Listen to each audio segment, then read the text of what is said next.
मेरे प्यारे बच्चों, मैं रश्मि पाल बायोलॉजी टीचर आपके सामने टॉपिक पढ़ाने जा रही हूँ बायोटेक्नोलॉजी एंड इट्स एप्लीकेशन। क्या आपको पता है कि बायोटेक्नोलॉजी क्या है? बायोटेक्नोलॉजी बायोलॉजी की एक एडवांस ब्रांच है जिसने बहुत सारी चीजों को आगे सक्सेस कराती हुई आई है। ठीक है, तो वो मैं आपको बताने जा रही हूँ। बायोटेक्नोलॉजी का सबसे मेन जो एप्लीकेशन है वो है एग्रीकल्चर। उसने एग्रीकल्चर में इतना अच्छा एडवांटेज दिया है कि वो मैं आपके सामने डिस्कस कर रही हूँ। एग्रीकल्चर में क्या आपको पता है एग्रीकल्चर में कैसे उसने इस ब्रांच ने अपने आप को प्रोसीड किया होगा? तो आपको पता होना चाहिए कि हम एग्रीकल्चर से हमें फूड प्रोडक्शन को इनहेंस करने में, और इसका एक ये भी बहुत बड़ा कारण है कि आपको पता है कि हमारी जो पॉपुलेशन है, इतनी बड़ी पॉपुलेशन में 62% जो पीपल हैं वो फार्मिंग से हैं। ठीक है, तो अगर फार्मिंग अच्छी होगी तो उनको क्या होगा? पैसा भी अच्छा मिलेगा। ठीक है, ग्रोथ भी उनकी अच्छी होगी। इसलिए बायोटेक्नोलॉजी ब्रांच ने इस पे बहुत ज्यादा चीजों पे स्टडी करके और उसको इनहेंस किया है जिससे कि हमारी क्रॉप प्रोडक्शन भी अच्छी हो। ठीक है, अब आपको पता होना चाहिए कि इसके लिए पहला जो हमारा स्टेप था वो था हमारा ऑर्गेनिक एग्रीकल्चर। ऑर्गेनिक एग्रीकल्चर को हम लोग ऑफ फार्म और आउटपुट इनपुट भी बोलते हैं।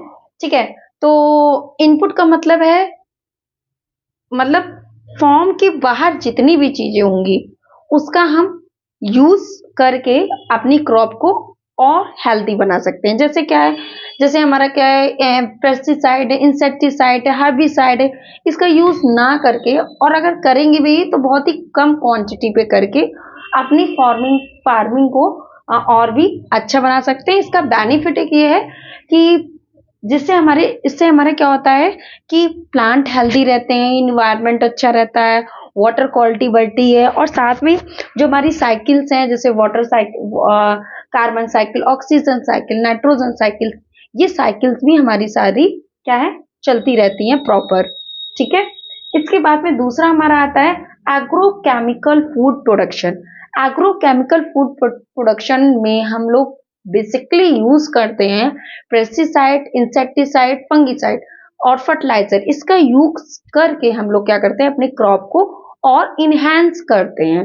लेकिन इसका एक ड्रॉबैक भी ये भी है कि अगर फर्टिलाइजर्स और इन सब का यूज करेंगे तो पॉल्यूशन बढ़ेगा, तो उससे भी बहुत सारी प्रॉब्लम्स हो सकती हैं। फूड तो हमारी बढ़ रहा है, बहुत अच्छे ही से प्रोडक्शन हो रहा है, लेकिन एक ये भी प्रॉब्लम बढ़ती जा रही है।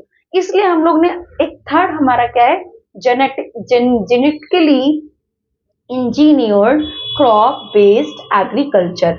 इसमें इस क्रॉप प्रोडक्शन में हम लोग क्या करते हैं कि ये हमारा डीएनए है। ठीक है, ये डीएनए में हम लोग कहते हैं जीन,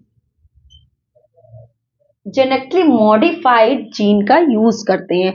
ये इसलिए हम लोग ऐसा करते हैं क्योंकि आपको पता है कि ऑर्गेनिक और एग्रोकेमिकल दोनों में हम क्या कर सकते हैं, काम तो कर रहे हैं लेकिन हमको इतना ज्यादा प्रोडक्शन नहीं हो रहा है। आपको पता होना चाहिए कि कुछ हमारे क्रॉप्स ऐसी होती हैं जो हम क्या करते हैं कि रेगुलरली हमको चाहिए रहती हैं, लेकिन वो सीजनली होती हैं। तो इसलिए हम क्या करते हैं, उनके जीन्स में जीन लिया, उनके डीएनए लिया, उसमें चेंजमेंट किया, और चेंजमेंट करके हमने उस प्रोडक्शन को बहुत ही अच्छे से कराया जिससे ये हमारा और भी आगे वर्क कर सके। ठीक है, इसी तरह हमारे एक आपका जो माइक्रो ऑर्गेनिजम्स होते हैं उनमें भी हम लोग क्या चेंजमेंट कर सकते हैं और करके अपने प्रोडक्शन को बहुत ही अच्छा कर सकते हैं। ओके, धन्यवाद।